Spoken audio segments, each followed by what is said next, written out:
guys, welcome back to the Truthandtalespodcast with your favorite host, Victoria and Yemi. Hey, welcome back to the channel. We're super excited that you guys tuned in today. And as always, remember to like this video if you haven't. Like it now. Yes, like it now before you watch, okay? If you're yet to subscribe to the channel, please make sure that you subscribe. Also, remember that we are available on all of your podcast platforms, everywhere that you listen to podcasts. All the links will be below. Okay, so today we have a very interesting topic to talk about. Okay, if you watched our last video, you know that yes, I was asking people to make sure you watch this video. So we have a juicy topic. I want to know what you guys would do, if you were in this situation. So without talking too much, Yemi, what are we talking about today? Right. Today's one is an interesting one, and I'm not going to waste time. I'm just going to go ahead and read the tale for us. Okay, so good evening everybody, including you guys. According to what the person said, good evening. I thought I knew my wife. Now this is a man writing. This is a man's tale. Usually it would be a woman's tale that we read, but now this is a man's tale, which is very interesting. So it says, I thought I knew my wife until I lost my job 2 years ago due to banking crisis. I was taking care of her and her brother in the university. We have 2 children. For the period spanning 2 years that I was jobless, she showed me Pepe. Action woman. Even food was just for the children amidst insults, and for sex, I dare not ask. She finally took the children to her mother and wouldn't let me speak to them even on the phone. Now, I'm an oil company executive with an international firm and doing well. I have gone for the children, and now she is pleading with elders that she is sorry and wants back her marriage. I haven't moved on with any woman, but I feel if I am forced to accept her back, I may revenge her cold attitude.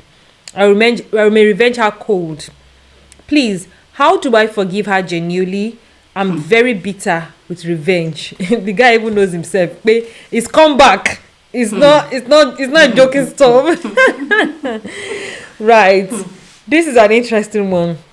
And I'm loving the fact that we are having this conversation, and I love the fact that this is from a man's perspective, because most time it's always like, in most cases it's always the man, and but this is something that happens in our society where there are cases where the man would lose his job, the breadwinner would lose his job. I mean, there are a few celebrities that have even come out to talk about this. I remember Jay Bonds shared a long time ago about something like this, where the husband lost the job and he had to help out in her own business. So this is something that happens in a lot of homes in Nigeria, in Africa, as a matter of fact. It's something that happens a lot, but we just don't talk about it because most men don't talk about that. They don't share about that, but it happens, and most men don't share their experience when they lose their job and what happens in the home and the dynamics of everything in the home, right? So so today we are talking about that, okay? And especially with this situation, the wife has took the kids away for some time. I'm guessing she took the kids away because she also could not afford certain things, because the man said he went to pick them up when he got the job. So maybe I don't know, Shabo. Took dealt with the man accordingly, or was it accordingly? Dealt with the man strongly during the time of his joblessness. So. And it's interesting today because my husband and I, we've had this conversation before, and he mentioned that he doesn't know what will happen to him if he loses his job, the way I will treat him in the house. And I told him that day that it will be war. You will see pepper. You will see pepper in my hands. But Victoria, what do you think about this? What do you think about it? Let me adjust my glasses. The guy, when I push you answer the question, how do you think the guy can forgive him? Because I don't know. I just feel like taking the kids away was really extreme, because it seems like it was not a mutual decision that the kids should go and stay with the parents because they cannot afford whatever. She literally moved out and took the kids away, and I think she probably did not even give him access to see the kids or whatever. But you mentioned that. I think that is extreme, but I also think this topic is very important to discuss, because especially in this era of Japa, You know, we are seeing men moving to different countries. They cannot get jobs. You know, we're talking about this before we recorded our previous video, right? They can't get jobs. They're you know, we are finding women becoming, we actually spoke about it in the previous video we did, becoming the breadwinner of families and how that affects the dynamics of marriage. In the last video that we recorded, we talked about, you know, Kiki saying a woman should provide and stuff like that.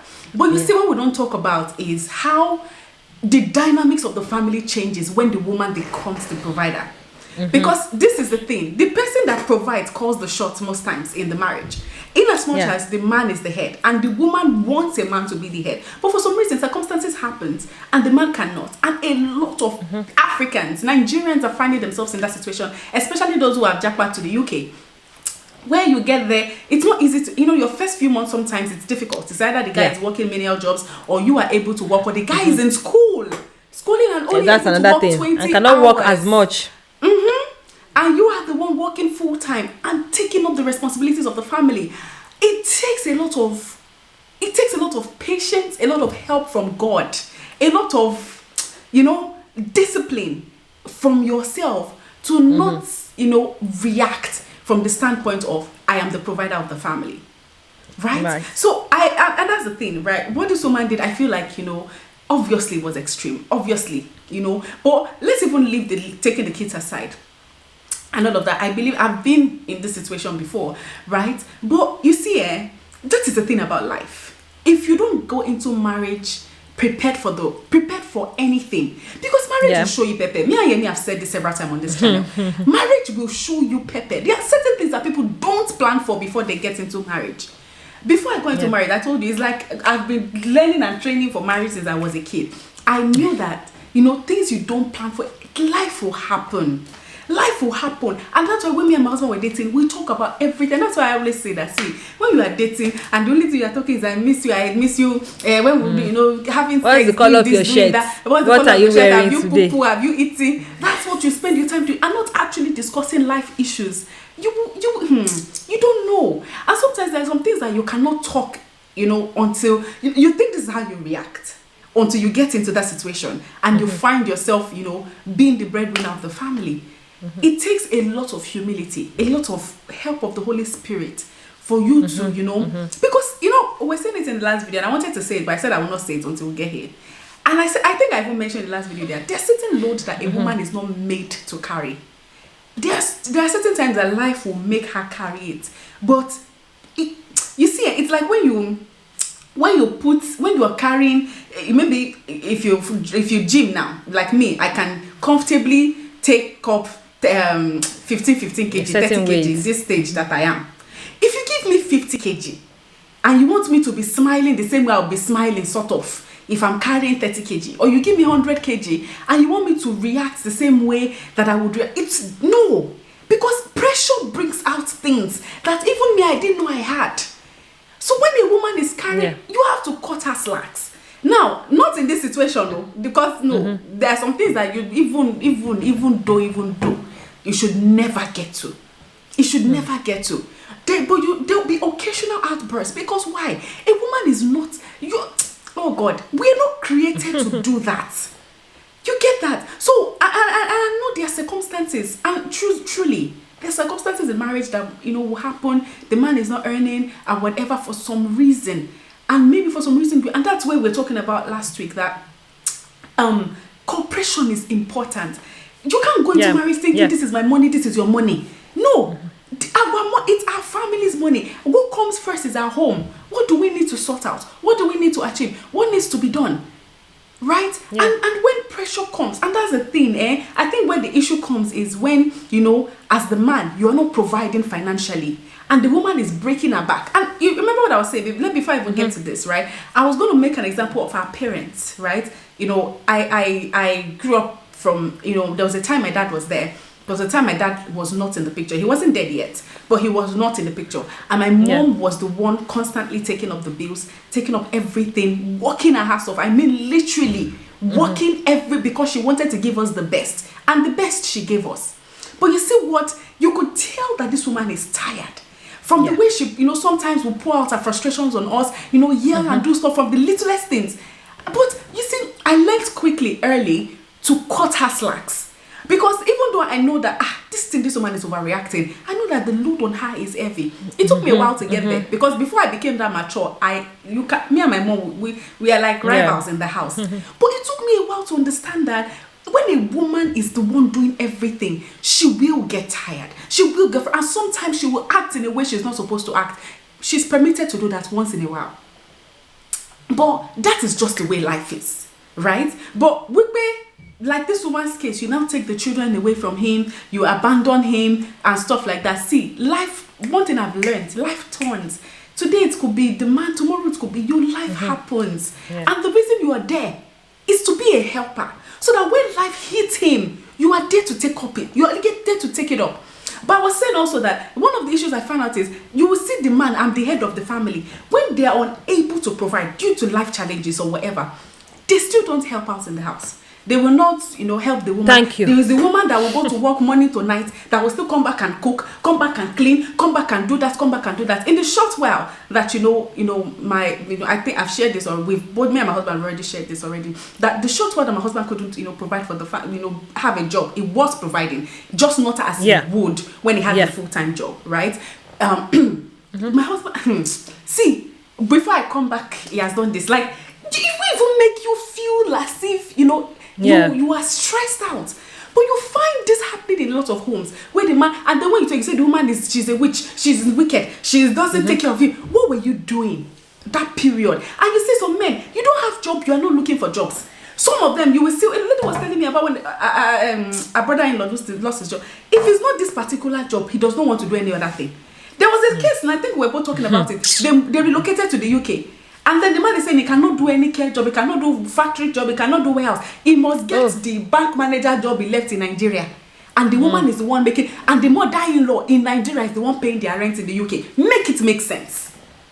So you get that. Well, Yami, go ahead, sorry. Honestly, oh God, you've made a lot of sense. You've made a lot of sense, to be honest. And the reason why this is such an important topic is because, like I said, it goes on. Somebody, mostly in African homes, the man is usually the breadwinner, except like few cases where the woman is anymore. We know there are cases like that. We know. Yeah, of course. But mostly, it's the man that is the breadwinner of the home. At least that's what we expect it to be. That's why we want to be well taken care of and all that stuff. We know. So nobody should come and be arguing that now. Right. So if in cases where it's two things that could happen. In cases where the breadwinner, which is the man, loses his job, one end is that the man is supportive in other areas, and the woman is willing to she's encouraged to keep supporting the home. Like in the case of J-Bombs that I use as an example now, I remember that story clearly because she shared it. It was my husband that actually shared it with me. Yeah, she shared it years later after the man had even gotten his job. He's a pilot. He lost his job at such a critical time. And he offered to help out in our own business that was making money. Instead of paying delivery, I may not be able to get the story clearly exactly how she said it, but I remember that he was a very big part of the shredder gang and helped to even save cost and increase the income for her business. Yeah. And he was doing training, so that because he's a lawyer, he started training in something else to be able to get different skills.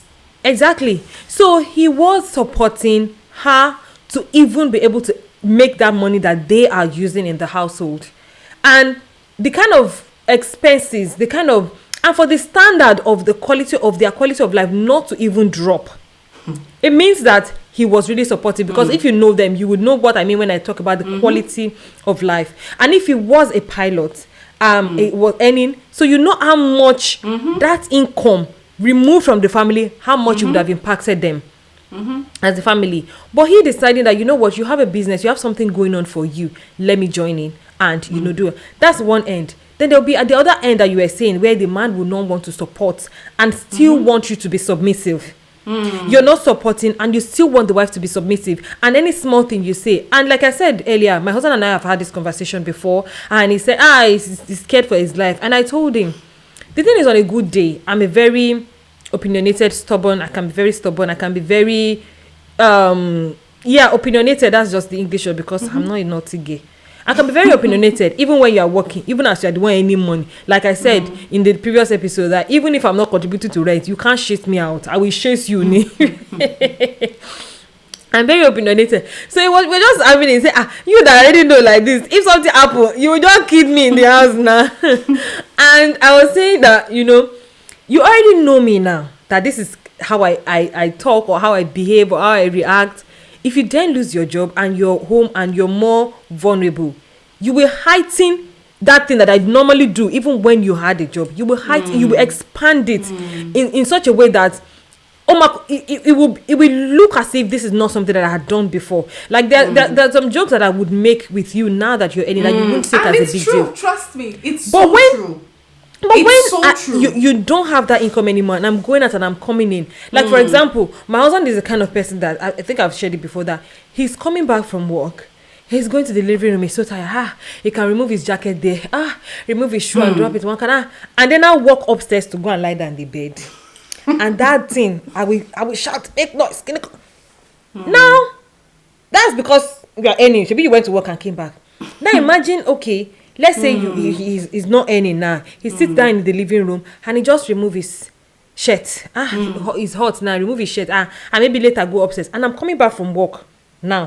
Having gone the long day to fetch money, and I enter and I see something like that, I will react the way I would normally react, even when you have gone to work and come back. But because it's in that vulnerable state, it is heightened.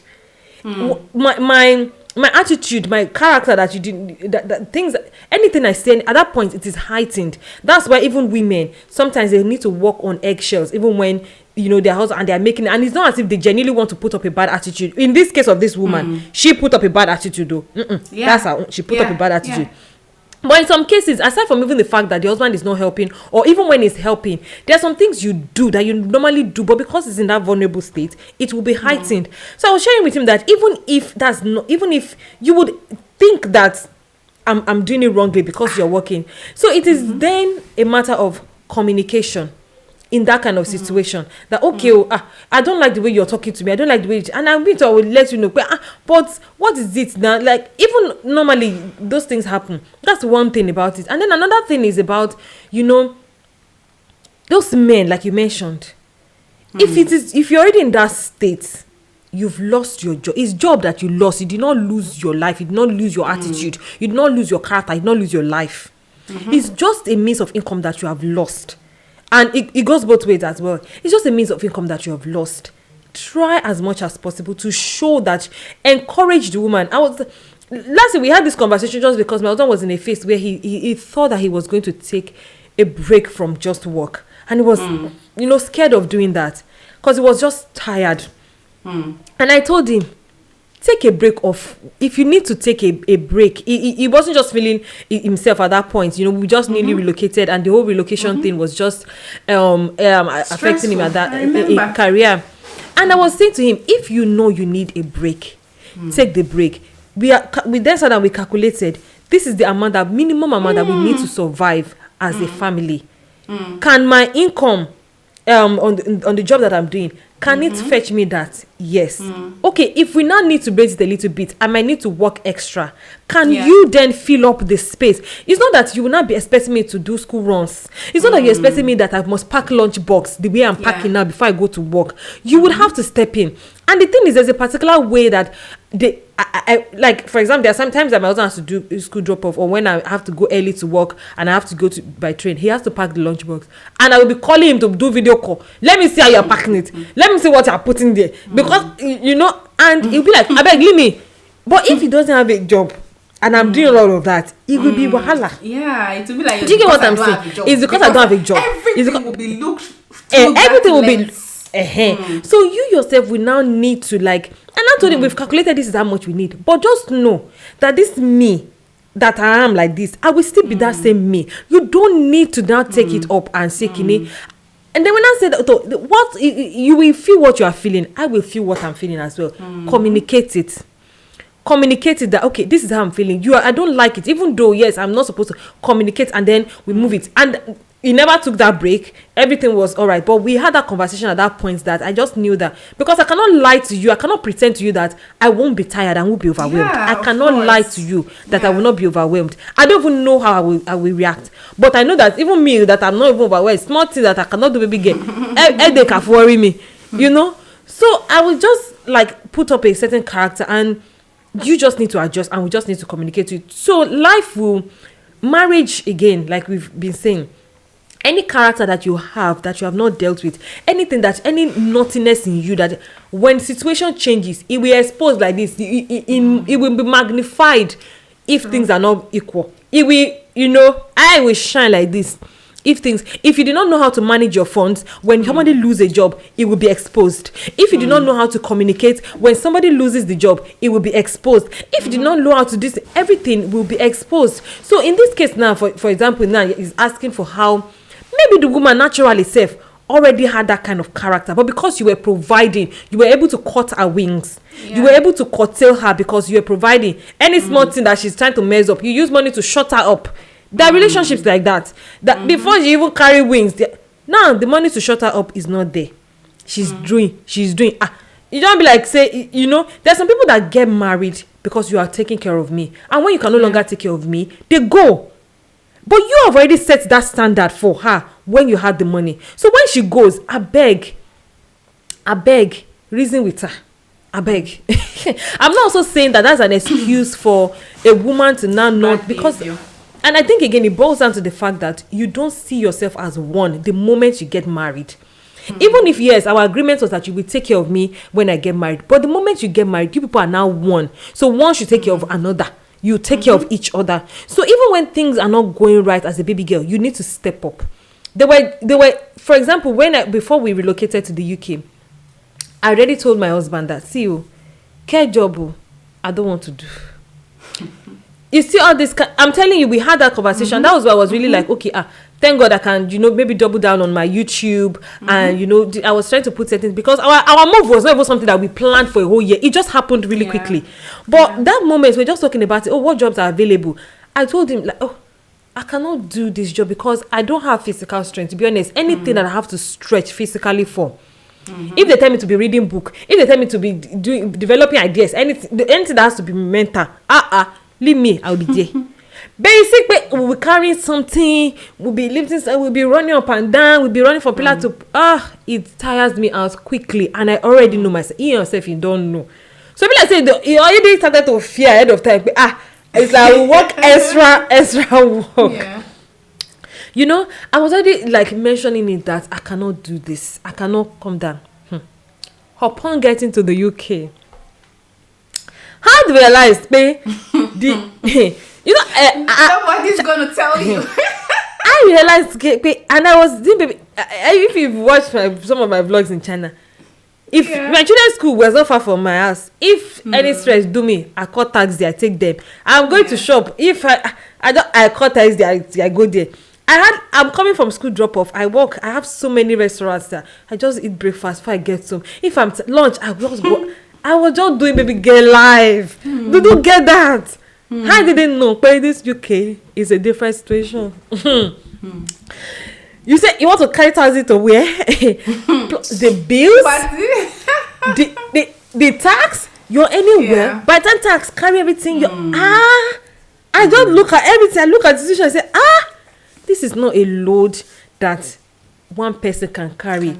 I then started to think that, okay, what can I do? I need an ordained job just to even start with. I then realized that not just that you need that job, you also need an experience in this UK. Like you need UK experience to also do further. I realized that I cannot teach again. I didn't want to teach as well. Teaching jobs were available, but the income from teaching didn't make sense.